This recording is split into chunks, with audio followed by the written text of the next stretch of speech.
Ok, bonjour. Aujourd'hui, on accueille Laurier Jeune-Pierce, a.k.a. John, qui est élève de la promo du Master 2 Law Entrepreneurship and Digital de l'Université Paris-Saclay.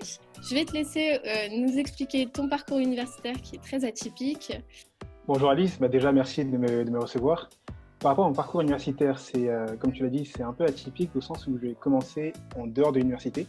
J'ai d'abord commencé à Sciences Po, donc je suis rentré en collège universitaire.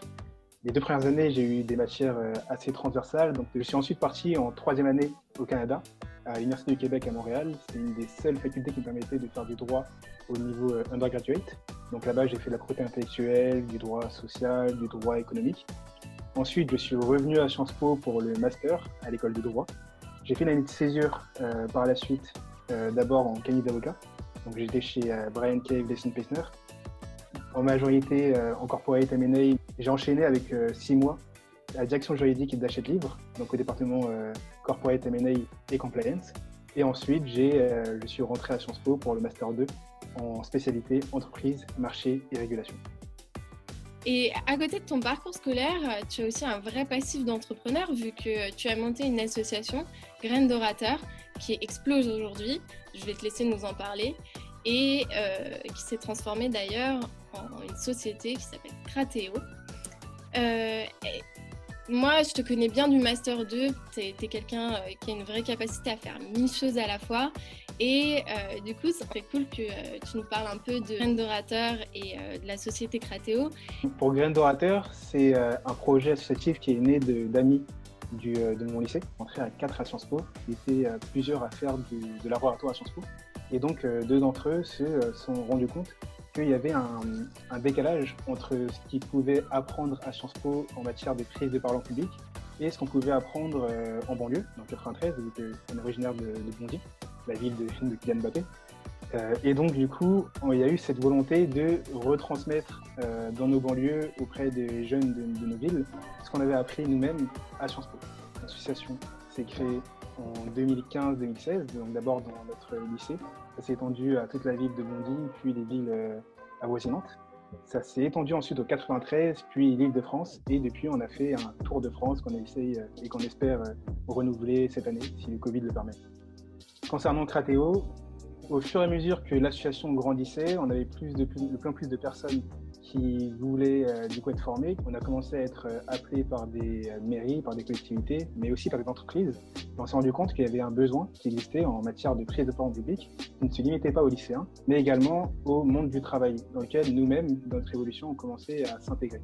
Et donc, au fur et à mesure des sollicitations, naturellement est venue l'idée de créer cette société, cet organisme de formation, Crateo, qu'on a cofondé à 5 personnes qui venaient elles-mêmes de Graines d'Orateur dans moi. Et du coup, l'idée, c'est de pouvoir former à la prise de parole en public des entrepreneurs, des chefs d'entreprise, des cadres, les demandeurs d'emploi. Trop bien. D'ailleurs, j'ai vu que sur Instagram, tu faisais des concours d'art oratoire avec la participation de certains élèves du Master de Lille.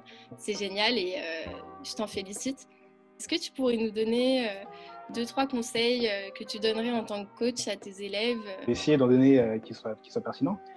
Je pense que ce qui est important dans l'art oratoire et dans la prise de parole en public, c'est d'avoir des prises de parole qui soient percutantes, pertinentes et qui restent en tête.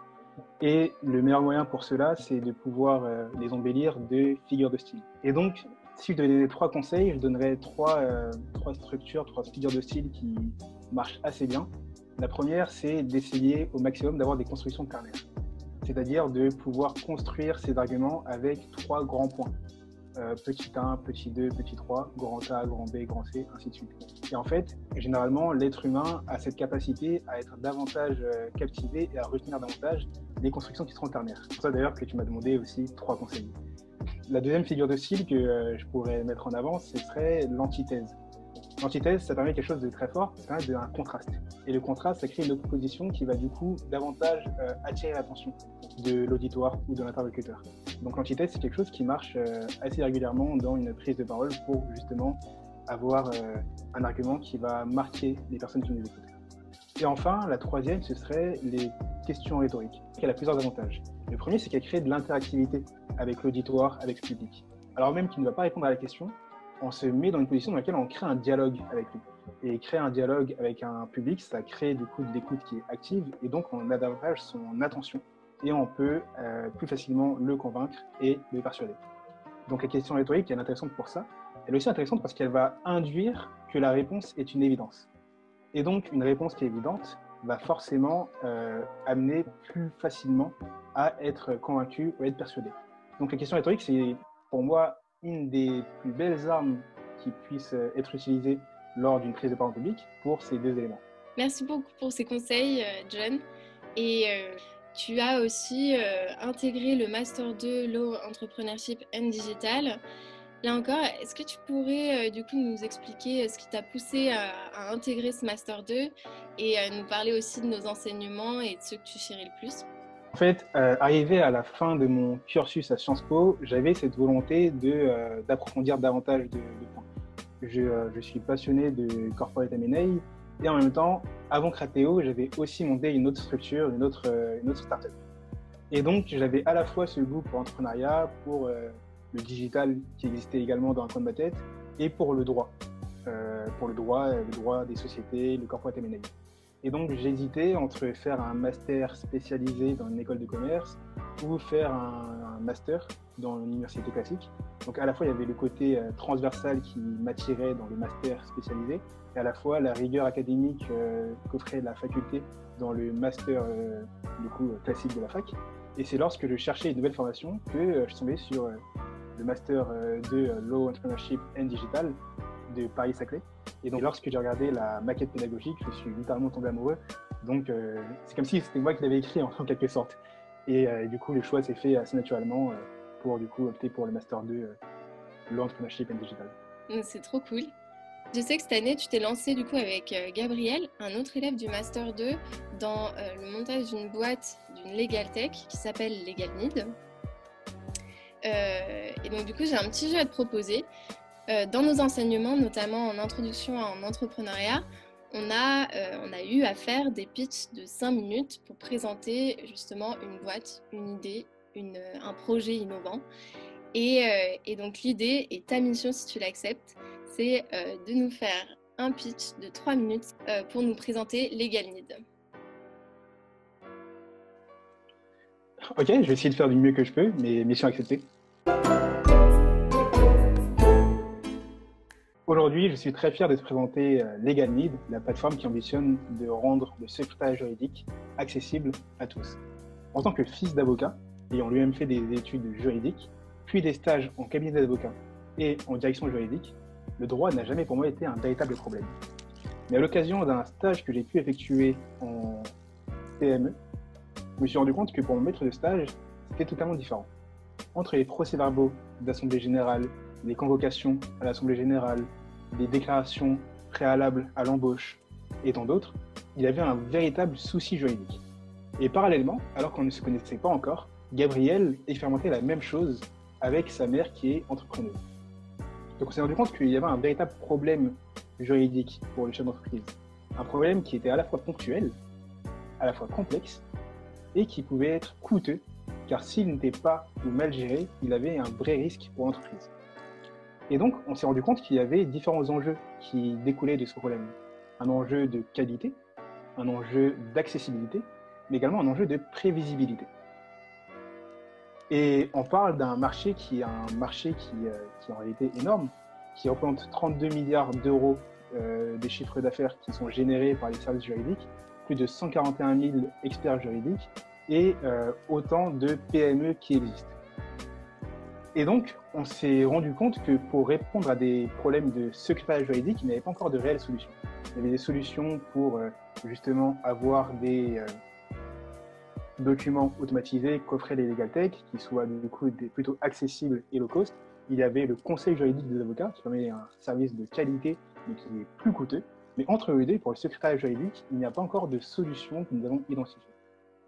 Et notre solution, elle est simple, c'est de développer une plateforme qui mettrait en relation un expert juridique adapté avec un chef de PME pour régler ces problématiques de secrétariat juridique. Alors aujourd'hui, on a pas mal avancé sur le projet, on a une plateforme qui est quasiment finalisée. avec un MVP qui devrait être prêt d'ici les mois à venir. Et l'idée, c'est de pouvoir justement avoir un business model qui permette de prendre une commission de 10% sur les prestations effectuées entre les experts juridiques et les patrons de PME. Nous avons pour ambition, à terme, de ne pas s'arrêter à l'externalisation du secrétariat juridique, mais également de s'étendre à l'externalisation de l'ensemble des fonctions support. Et pour cela, notre équipe est composée de Gabriel Gratadour, un camarade du master qui lui-même a déjà une expérience entrepreneuriale et qui est à l'origine du projet, et de moi-même qui, du coup, les rejoint pour l'accompagner et l'appuyer. Et nous avons également d'autres camarades qui nous appuient pour la durée du Launchpad. Merci beaucoup, John. C'est un projet super ambitieux et qui viendra en aide, je suis certaine, pour énormément de PME. Je te remercie pour t'être prêté au jeu aussi du pitch. Et donc, ma dernière question, ce serait de connaître tes attentes professionnelles futures. C'est une très grosse question. Je rêve d'être avocat depuis que j'ai 12 ans. Donc, mon premier objectif, c'est de devenir avocat, spécialisé en droit des affaires, en M&A corporate, private equity ou venture capital, ou les deux si possible. C'est mon premier objectif. Et ensuite, l'entrepreneuriat, ça reste quand même quelque chose qui me passionne. Donc, je voudrais pouvoir conseiller d'entreprise, mais également pouvoir m'investir dans leur développement. Et j'espère pouvoir, du coup, à la fois continuer mon activité d'avocat, de futur avocat, et également continuer de développer et de créer des projets tels que Crateo, Legalmid, et m'investir à l'intérieur. Génial. Merci beaucoup, John, pour toutes tes réponses. Et on peut passer maintenant à la minute tac au tac.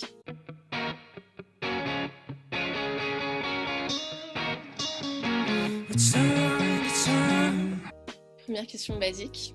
Droit ou entrepreneuriat? Droit. Entrepreneuriat. Entrepreneuriat, en fait. Parce que le droit accompagne l'entrepreneuriat et au service de l'entrepreneuriat.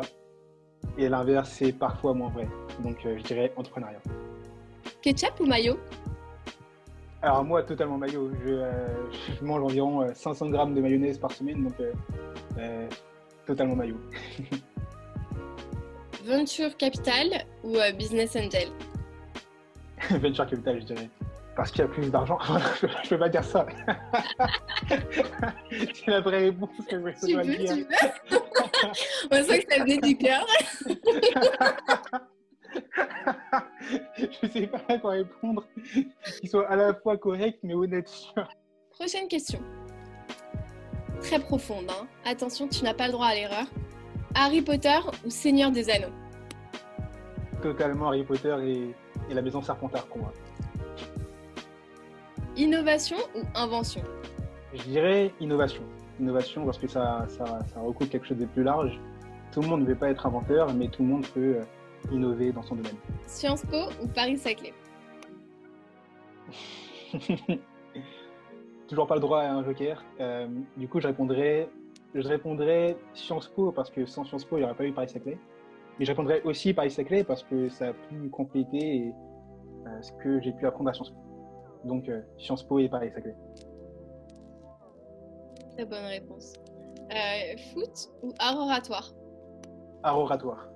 Art oratoire parce que ça peut servir à négocier avec l'arbitre quand on va prendre un carton jaune, à motiver son équipe dans les vestiaires alors qu'on perd 2-0 à la mi-temps, à négocier une place de titulaire avec le coach alors qu'on n'a pas forcément le niveau requis pour jouer le dimanche. Donc, art oratoire. Ok. Et enfin, dernière question. Humilité ou orgueil? Humilité, clairement, parce que l'humilité permet de pouvoir écouter, de pouvoir s'améliorer, de pouvoir devenir quelqu'un de meilleur et quelqu'un de meilleur que ce qu'on aurait été si on était juste resté orgueilleux. Donc, l'humilité. Merci pour toutes ces réponses à mes questions, John, et merci pour ta présence et je te souhaite une très bonne fin de journée. Merci à toi, merci à toi.